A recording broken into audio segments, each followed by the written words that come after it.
Good afternoon, everyone. My name is Shanu, and I'm preparing for judiciary at Shivalik Judicial Academy, Jalandhar. We often hear that facts speaks for themselves, but the question is ਕਿ ਉਹ fact ਸક્ષਮ ਹੈ ਕਿ ਅਸੀਂ ਉਹਨੂੰ as a evidence court ਦੇ ਵਿੱਚ produce ਕਰ ਸਕਦੇ ਹਾਂ ਜਾਂ ਫਿਰ ਨਹੀਂ. It is the appreciation of the evidence ਜਦੋਂ ਇੱਕ ਕੋਰਟ ਡਿਸਕਵਰ ਕਰਦਾ ਹੈ ਟਰੂਥ ਨੂੰ. So, keeping this in mind, I would like to begin my presentation on the topic appreciation of evidence. But before moving further to the appreciation of evidence, let us firstly understand कि evidence ਕੀ ਹੈ. क्योंकि अगर सानू evidence की knowledge होएगी, फिर ही ਅਸੀਂ appreciation ਨੂੰ ਸਮਝ ਸਕਦੇ. Evidence is defined in the section 2, subsection 1, clause E of Bharatiya Sakshya Adhin. We all are very familiar that कि जो साडा Indian Evidence Act है 1872 is replaced by BSA 2023.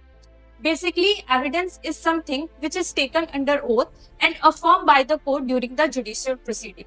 ਅਸੀਂ ਇਹ ਗੱਲ ਕਹਿ ਸਕਦੇ ਹਾਂ ਕਿ evidence major role play ਕਰਦਾ ਹੈ trial ਦੇ ਵਿੱਚ, ਕਿਉਂਕਿ trial ਦੇ ਦੌਰਾਨ ਹੀ ਅਸੀਂ justice ਜਿਹੜਾ ਆ ਉਹ deliver ਕਰਦੇ ਹਾਂ on the basis of evidence. I would like to focus on the word ਕਿ ਜਦੋਂ ਅਸੀਂ evidence ਦੀ ਗੱਲ ਕਰ ਰਹੇ ਹਾਂ, ਇਹਦੇ ਵਿੱਚ evidence is collected and evaluated on the basis of facts only. ਅਗਰ evidence fact ਦੇ ਉੱਤੇ ਨਿਰਧਾਰਿਤ ਨਹੀਂ ਕਰਦਾ, ਫਿਰ ਅਸੀਂ evidence ਨੂੰ Indian Evidence Act ਦੇ ਮੁਤਾਬਿਕ ਕੋਰਟ ਦੇ ਵਿੱਚ ਪ੍ਰੋਡਿਊਸ ਨਹੀਂ ਕਰ ਸਕਾਂਗੇ. Further, let's move to the stages of taking evidence during the trial. ਜਦੋਂ ਅਸੀਂ trial ਦੀ ਗੱਲ ਕਰਦੇ ਹਾਂ ਤੇ ਟ੍ਰਾਇਲ ਦੇ ਦੌਰਾਨ ਹੀ ਸਾਡੇ ਜਿਹੜੇ ਐਵੀਡੈਂਸ ਨੇ ਉਹ ਕੋਰਟ ਦੇ ਵਿੱਚ ਪ੍ਰੋਡਿਊਸ ਹੁੰਦੇ ਨੇ. ਯੂ ਮਾਈਟ ਬੀ ਥਿੰਕਿੰਗ ਕਿ ਇੱਕ ਐਵੀਡੈਂਸ ਨੂੰ ਐਵੀਡੈਂਸ ਬਣਨ ਲਈ ਕਿਹੜੀ ਸਟੇਜ ਤੋਂ ਗੁਜ਼ਰਨਾ ਪਵੇਗਾ. ਸੋ ਅਸੀਂ ਇਸ ਚੀਜ਼ ਦੀ ਐਗਜ਼ਾਮਪਲ ਲੈ ਕੇ 1 ਬਾਈ 1 ਸਮਝਾਂਗੇ ਕਿ ਜਿਵੇਂ ਸਾਡੇ ਦੋ ਜਸਟਿਸ ਸਿਸਟਮ ਨੇ, ਕ੍ਰਿਮੀਨਲ ਜਸਟਿਸ ਸਿਸਟਮ ਤੇ civil justice system. Criminal justice system ਦੇ ਵਿੱਚ ਸਾਡੇ ਕੋਲ ਦੋ ਵੇ ਆ ਜਾਂਦੇ ਨੇ ਕ੍ਰਿਮੀਨਲ ਜਸਟਿਸ ਸਿਸਟਮ ਨੂੰ ਸੈਟ ਇਨਟੂ ਮੋਸ਼ਨ ਕਰਨ ਲਈ. First one is FIR and second one is complaint. Civil justice system ਦੇ ਵਿੱਚ ਜੋ ਪਲੈਂਟਿਫ ਹੈ ਉਹ ਪਲੇਨ ਫਾਈਲ ਕਰਦਾ ਹੈ under section 26 of CPC. Now let's take the example ਜਿਹਦੇ ਵਿੱਚ ਅਸੀਂ ਦੇਖਾਂਗੇ ਕਿ ਕ੍ਰਿਮੀਨਲ ਜਸਟਿਸ ਸਿਸਟਮ ਦੇ ਵਿੱਚ ਜਦੋਂ ਅਸੀਂ ਟ੍ਰਾਇਲ ਦੀ ਸ਼ੁਰੂਆਤ ਕਰਦੇ ਹਾਂ ਤੇ ਉਹਦੇ ਵਿੱਚ ਅਸੀਂ ਕਿਸ ਤਰੀਕੇ ਦੇ ਨਾਲ ਇੱਕ ਐਵੀਡੈਂਸ ਨੂੰ ਕੋਰਟ ਦੇ ਵਿੱਚ ਪ੍ਰੋਡਿਊਸ ਕਰਾਂਗੇ. ਸੋ for the sake of illustration, we will take the example of trial before the court of session. ਇਹਦੇ ਵਿੱਚ ਜੋ ਆਪਣਾ ਜਸਟਿਸ ਸਿਸਟਮ ਹੈ ਉਹ FIR ਦੇ ਥਰੂ ਸੈਟ ਇਨਟੂ ਮੋਸ਼ਨ ਹੋ ਰਿਹਾ ਆ. ਫਰਸਟਲੀ ਜੋ ਸਾਡੀ ਪੁਲਿਸ ਰਿਪੋਰਟ ਹੈ ਉਹ ਅੰਡਰ ਸੈਕਸ਼ਨ 193 ਦੇ ਵਿੱਚ ਪੁਲਿਸ ਦੇ ਵੱਲੋਂ ਪ੍ਰੋਡਿਊਸ ਕੀਤੀ ਜਾਏਗੀ ਕੋਰਟ ਦੇ ਵਿੱਚ. ਤੇ ਇਸ ਪੁਲਿਸ ਰਿਪੋਰਟ ਦੇ ਵਿੱਚ ਉਹ ਸਾਰੀ ਹੀ ਇਨਵੈਸਟੀਗੇਸ਼ਨ ਹੋਏਗੀ ਜੋ ਇੱਕ ਪੁਲਿਸ ਆਫੀਸਰ ਨੇ ਮੀਨਸ ਇੱਕ ਆਈਓ ਨੇ ਇਨਵੈਸਟੀਗੇਸ਼ਨ ਆਫੀਸਰ ਨੇ ਇਨਵੈਸਟੀਗੇਟ ਕੀਤੀ ਆ. ਦੈਨ 210 ਦੇ ਵਿੱਚ ਕੋਰਟ ਜੋ ਹੈ ਉਹ ਕੌਗਨੀਜ਼ੈਂਸ ਲਏਗਾ ਇਸ ਪੁਲਿਸ ਰਿਪੋਰਟ ਦੀ. 227 ਦੇ ਵਿੱਚ ਅਸੀਂ ਇਸ਼ੂਇੰਗ ਆਫ ਪ੍ਰੋਸੈਸ ਕਰਦੇ ਹਾਂ ਤੇ 228 ਦੇ ਵਿੱਚ ਜੋ ਟ੍ਰਾਇਲ ਹੈ ਉਹ ਕੰਡਕਟ ਕੀਤਾ ਜਾਂਦਾ ਹੈ ਪਬਲਿਕ ਪ੍ਰੋਸੀਕਿਊਟਰ ਦੇ ਦੁਆਰਾ. ਵੀ ਨੋ ਕਿ ਇੱਥੇ ਅਸੀਂ ਗੱਲ ਕਰਦੇ ਹਾਂ FIR the. So it is obvious ਕਿ ਜਿੱਥੇ ਅਸੀਂ FIR ਦੀ ਗੱਲ ਕਰਾਂਗੇ ਉੱਥੇ ਸਾਡਾ ਜੋ ਟ੍ਰਾਇਲ ਹੈ ਕੰਡਕਟ ਕੀਤਾ ਜਾਏਗਾ PP ਦੇ ਦੁਆਰਾ. ਜਿਹੜਾ PP ਹੀ ਉਹ ਪਰਸਨ ਹੋਏਗਾ ਜੋ ਓਪਨਿੰਗ ਆਫ ਕੇਸ ਕਰੇਗਾ under section 249 of BNSS. 250 deal ਕਰਦਾ ਹੈ ਡਿਸਚਾਰਜ ਦੇ ਨਾਲ. ਇਹ ਜਿਹੜਾ ਡਿਸਚਾਰਜ ਆ ਇਹ ਬਿਫੋਰ ਫਰੇਮਿੰਗ ਆਫ ਚਾਰजेस ਤੋਂ ਪਹਿਲਾਂ ਆ ਰਿਹਾ ਹੈ. ਇਸ ਕਰਕੇ ਅਸੀਂ ਇੱਥੇ ਡਿਸਚਾਰਜ ਵਰਡ ਯੂਜ਼ ਕਰਦੇ ਹਾਂ ਰਾਦਰ ਦੈਨ ਅਕਵਿਟਲ, ਕਿਉਂਕਿ ਅਕਵਿਟਲ ਜੋ ਹੈ ਉਹ always after framing of charges ਦੇ ਬਾਅਦ ਅਸੀਂ ਇਹ ਵਰਡ ਜਿਹੜਾ ਯੂਜ਼ ਕਰਾਂਗੇ. ਦੈਨ 251 ਦੇ ਵਿੱਚ ਕੋਰਟ ਫਰੇਮਿੰਗ ਆਫ ਚਾਰजेस ਕਰੇਗਾ ਐਂਡ 252 ਦੇ ਵਿੱਚ ਅਗਰ ਸਾਡਾ ਅਕਿਊਜ਼ ਜਿਹੜਾ ਆ ਉਹ ਪਲੀ ਆਫ ਗਿਲਟ ਲੈ ਲੈਂਦਾ ਆ ਤੇ ਇਸ ਬੇਸਿਸ ਦੇ ਉੱਤੇ ਵੀ ਅਸੀਂ ਉਹਦੀ ਕਨਵਿਕਸ਼ਨ ਜਿਹੜੀ ਆ ਉਹ ਕਰ ਸਕਦੇ ਹਾਂ.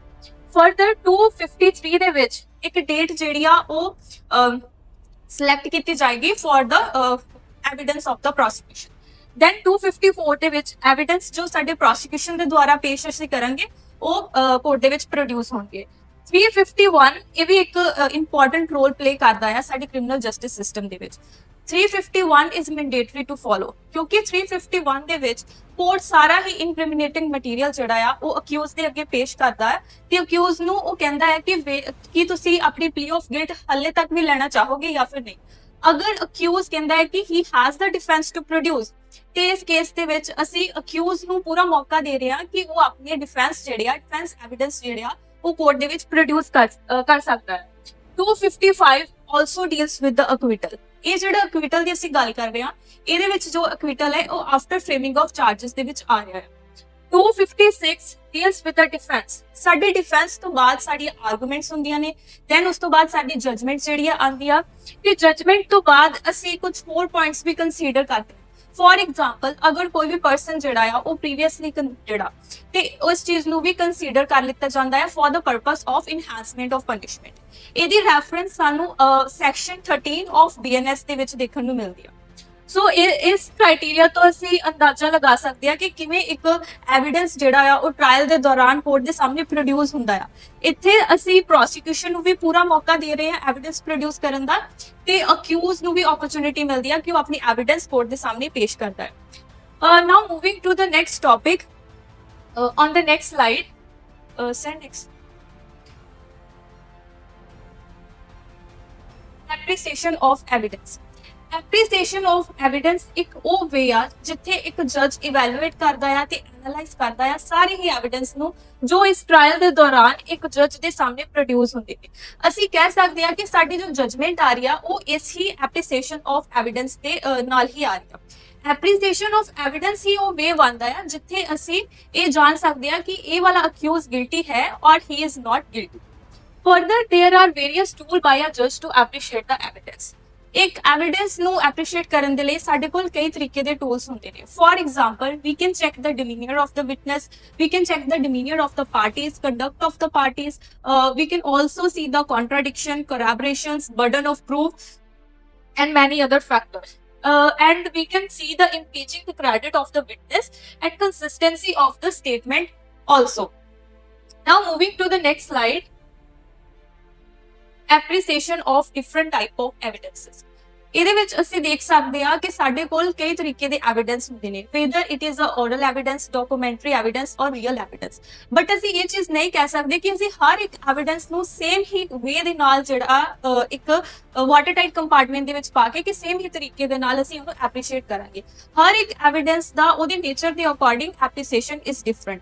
ਸੋ one by one we will discuss ਕਿ ਅਸੀਂ ਕਿਸ ਐਵੀਡੈਂਸ ਨੂੰ ਕਿਸ ਤਰੀਕੇ ਦੇ ਨਾਲ ਐਪਰੀਸ਼ੀਏਟ ਕਰਾਂਗੇ। For example, first one is opinion evidences. Opinion evidences are exception to the factual evidences. Opinion evidences, for example, ਜਿਵੇਂ ਸਾਡੀ postmortem report ਹੋਗੀ, FSL report ਹੋਗੀ, generally ਅਸੀਂ ਦੇਖਦੇ ਹਾਂ ਕਿ it is a judge who can give the opinion. But there is exception to this rule because we can say a judge can be the jack of all, but he cannot be the master of all. ਇੱਕ ਜੱਜ ਨੂੰ ਜੋ ਹੈ ਉਹ medical knowledge ਨਹੀਂ ਹੋ ਸਕਦੀ। ਇਹ ਜਿਹੜਾ ਸਾਡਾ ਮੈਡੀਕਲ ਐਕਸਪਰਟ ਹੋਏਗਾ ਉਹੀ ਸਾਨੂੰ ਦੱਸੇਗਾ ਕਿ ਮੈਡੀਕਲ ਐਵੀਡੈਂਸ ਨੂੰ ਅਸੀਂ ਕਿਸ ਤਰੀਕੇ ਦੇ ਨਾਲ ਮਤਲਬ ਕਿ ਉਹਦਾ ਟੈਸਟ ਕਰ ਸਕਦੇ ਹਾਂ। Opinion evidences are the supportive evidences. Expert credibility ਜਿਹੜੀ ਆ ਇਹਦੇ ਵਿੱਚ ਐਗਜ਼ਾਮਿਨ ਹੁੰਦੀ ਆ, but it is noted that ਕਿ ਓਪੀਨੀਅਨ ਐਵੀਡੈਂਸਸ ਦੇ ਬੇਸ ਦੇ ਵਿੱਚ ਅਸੀਂ ਕਿਸੇ ਪਰਸਨ ਨੂੰ ਵੀ ਸੋਲ ਇਸ ਬੇਸ ਦੇ ਵਿੱਚ ਅਸੀਂ ਕਨਵਿਕਸ਼ਨ ਨਹੀਂ ਦੇ ਸਕਦੇ। ਸਾਨੂੰ ਹੋਰ ਵੀ ਐਵੀਡੈਂਸਸ ਦੀ ਜਿਹੜੀ ਨੀਡ ਆ ਹੋਏਗੀ। ਤੇ ਆਲਸੋ ਇਹ ਪ੍ਰੈਰੋਗੇਟਿਵ ਹੁੰਦਾ ਆ ਇੱਕ ਜੱਜ ਦਾ ਕਿ ਉਹ ਇਸ ਓਪੀਨੀਅਨ ਐਵੀਡੈਂਸ ਨੂੰ ਅਸੈਪਟ ਵੀ ਕਰ ਸਕਦੇ ਨੇ ਤੇ ਰਿਜੈਕਟ ਵੀ ਕਰ ਸਕਦੇ ਨੇ। Now moving to the documentary evidence। documentary evidence ਨੂੰ ਵੀ ਜਦੋਂ ਅਸੀਂ ਐਪਰੀਸ਼ੀਏਟ ਕਰਨਾ ਹੈ ਤੇ ਇਹਦੇ ਵਿੱਚ ਅਸੀਂ ਦੇਖਾਂਗੇ ਕਿ ਇਹ ਐਵੀਡੈਂਸ ਪ੍ਰਾਇਮਰੀ ਹੈ ਜਾਂ ਫਿਰ ਸੈਕੰਡਰੀ ਹੈ। whether this evidence is forged or it is genuine, what is the age of the this evidence and how the evidence and holder of the evidence and whether this evidence is attested or whether this evidence is not attested. Now moving to the next slide.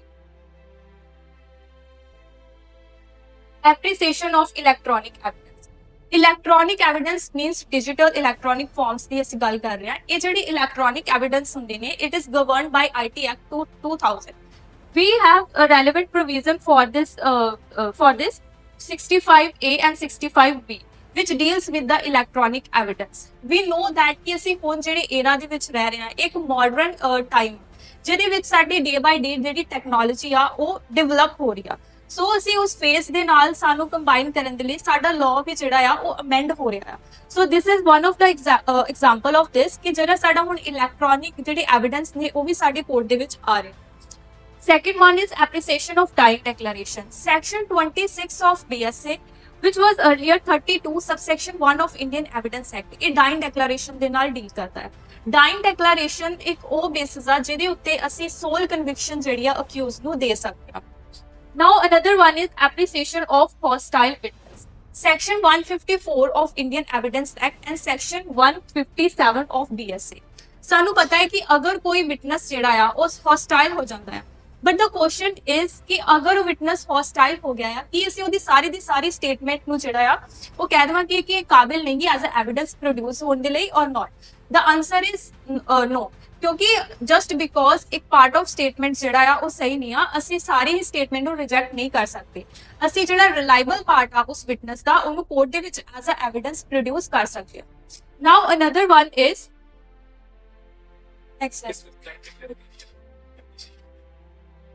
Appreciation of dying declaration ਦੇ ਵਿੱਚ ਬਹੁਤ ਸਾਰੇ factors ਹੁੰਦੇ ਨੇ ਜੋ court consider ਕਰਦੀ ਆ। For example, voluntariness and truthful mental fitness important and preferable by the magistrate. It should be clear and it should be consistent also. Dying declaration can be oral, can be written, and it can be signed also. And it is an exception to hearsay evidence. Hearsay evidence ਉਹ evidence ਹੁੰਦਾ ਆ ਜੇ ਅਸੀਂ ਕਹਿ ਸਕਦੇ ਹਾਂ ਕਿ ਇੱਕ ਸੁਣੀ ਸੁਣਾਈ ਗੱਲ ਹੈ। For example, ਜਿੱਥੇ ਇੱਕ person ਆ, say for ਉਹ A person ਆ, A B ਨੂੰ ਕਹਿ ਰਿਹਾ ਕਿ he has listened so and so things or so and so statement from C, ਤੇ B ਉਹੀ statement ਜਾ ਕੇ ਕੋਰਟ ਦੇ ਵਿੱਚ ਦੇ ਰਿਹਾ ਆ। ਇਹ statement ਨੂੰ ਅਸੀਂ hearsay evidence ਕਹਿ ਸਕਦੇ ਹਾਂ। But hearsay evidence we coffee weak type of evidence ਹੋ ਸਕਦਾ ਹੈ and it is not relevant because ਇਹਨੂੰ ਵੀ ਬਹੁਤ ਸਾਰੇ ਹੋਰ evidence ਦੀ ਨੀਡ ਜਿਹੜੀ ਆ ਉਹ ਹੋ ਸਕਦੀ ਹੈ। But dying declaration is an exception to the hearsay evidence because dying declaration ਦੇ ਵਿੱਚ ਅਗਰ ਕੋਈ person ਜਿਹੜਾ ਆ ਉਹ ਮਰ ਰਿਹਾ ਹੈ ਸੇਫੋਰ ਤੇ ਉਹ ਮਰਦੀ ਕੋਈ ਵੀ ਗੱਲ ਕਹਿ ਰਿਹਾ ਹੈ ਕਿ B has committed my murder, ਤੇ ਇਸ ਕੇਸ ਦੇ ਵਿੱਚ ਇਹ ਜਿਹੜੀ ਉਹਦੀ ਸਟੇਟਮੈਂਟ ਆ ਇਹ ਰਿਲਾਇਬਲ ਹੋਏਗੀ ਕੋਰਟ ਦੇ ਦੁਆਰਾ ਤੇ ਇਹਨੂੰ ਅਸੀਂ ਕੰਸੀਡਰ ਕਰ ਸਕਦੇ ਹਾਂ। It is relevant in BSA. Further, there are appreciation of the real evidence and material evidence. ਜਦੋਂ ਅਸੀਂ real evidence ਦੀ ਗੱਲ ਕਰਦੇ ਰੀਅਲ ਐਵੀਡੈਂਸ ਉਹ ਐਵੀਡੈਂਸ ਹੁੰਦੇ ਨੇ ਜੋ ਸਾਨੂੰ ਮੌਕੇ ਤੇ ਮਿਲਦੇ। ਫੋਰ ਐਗਜ਼ਾਮਪਲ ਅਗਰ ਕੋਈ ਵੀ ਆਫੈਂਸ ਕਮਿਟ ਹੁੰਦਾ ਆ, ਸੇ ਫੋਰ ਮਰਡਰ ਕਮਿਟ ਹੋ ਗਿਆ, ਉਹ ਮਰਡਰ ਕਮਿਟ ਹੋਣ ਤੇ ਸਾਨੂੰ ਜੋ ਵੀ ਐਵੀਡੈਂਸ ਮਿਲਦੇ ਨੇ, ਬਲੱਡ ਹੋ ਗਿਆ ਜਾਂ ਫਿਰ ਬਟਨ ਆਫ ਸ਼ਰਟ ਹੋ ਗਿਆ ਅਕਿਊਜ਼ ਦਾ ਜਾਂ ਵੈਪਨ ਹੋ ਗਿਆ, ਇਹ ਸਾਰੇ ਰੀਅਲ ਐਵੀਡੈਂਸ ਦੀ ਕੈਟਾਗਰੀ ਦੇ ਵਿੱਚ ਆਉਂਦੇ। ਰੀਅਲ ਐਵੀਡੈਂਸ ਨੂੰ ਕੋਰਟ ਦੇ ਵਿੱਚ ਅਸੀਂ ਅਗਰ ਰੈਲੇਵੈਂਟ ਡਿਕਲੇਅਰ ਕਰਵਾਉਣਾ ਤੇ ਇਹਦੇ ਵਿੱਚ ਕੁਝ ਰਿਕੁਆਇਰਮੈਂਟ ਹੁੰਦੀਆਂ ਨੇ ਜੋ ਕਿ ਪੁਲਿਸ ਆਫੀਸਰ ਨੂੰ ਫੁਲਫਿਲ ਕਰਨੀਆਂ ਪੈਂਦੀਆਂ।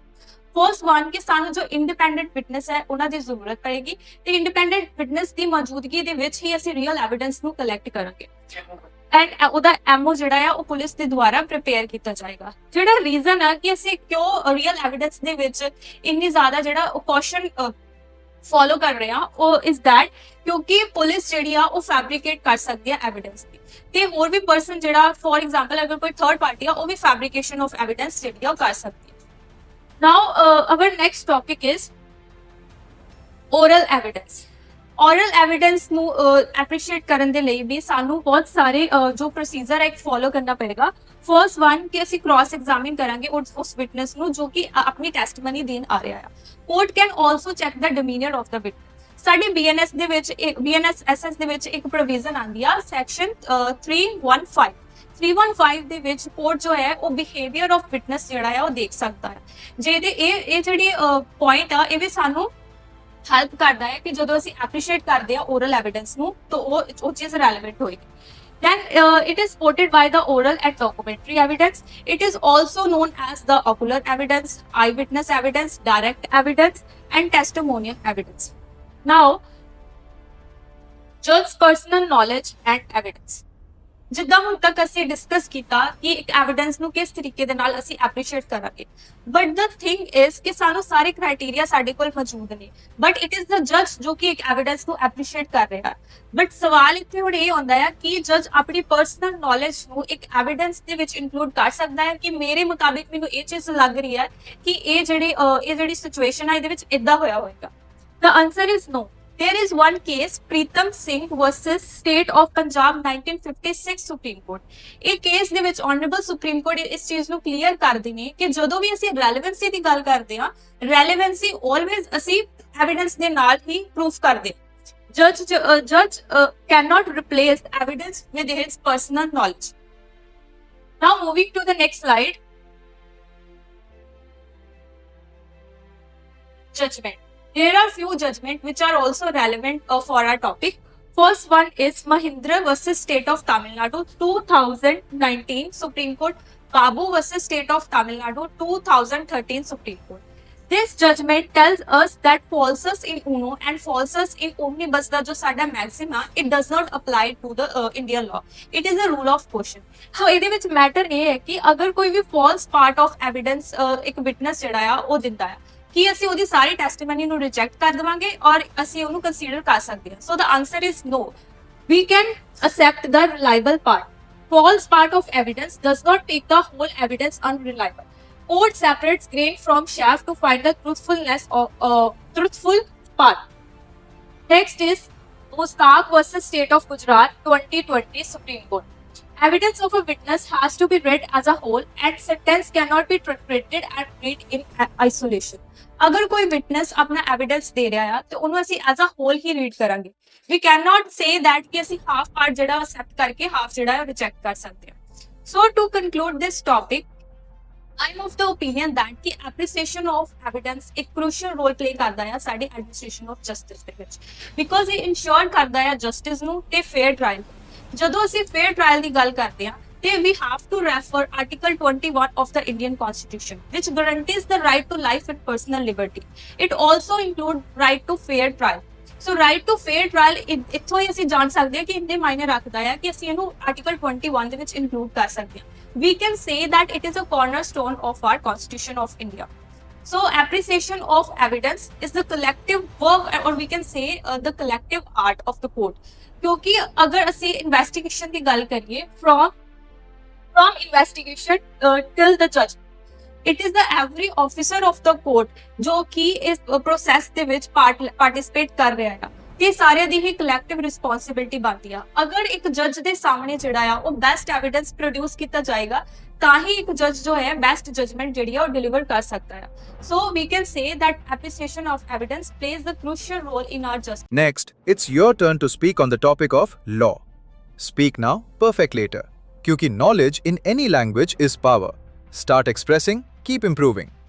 अब सवाल ये है, why does it matter? ये इतना जरूरी क्यों है? Number 1, it boosts confidence. Number 2, it eliminates stage fear. Number 3, it strengthens legal knowledge. Number 4, it encourages active learning. Number 5, it builds a collaborative environment. और सबसे important बात, जुडिशरी सिर्फ पढ़ने से नहीं बल्कि एक्सप्रेस करने से भी आती है. तो आज ही ज्वाइन करें Shivalik judicial academy, urban estate phase 1, Jalandhar. Call us at 814-6208-786 और 9888269955. और हाँ, YouTube चैनल को सब्सक्राइब करना बिल्कुल ना भूलें. Shivalik judicial academy, speak today, lead tomorrow.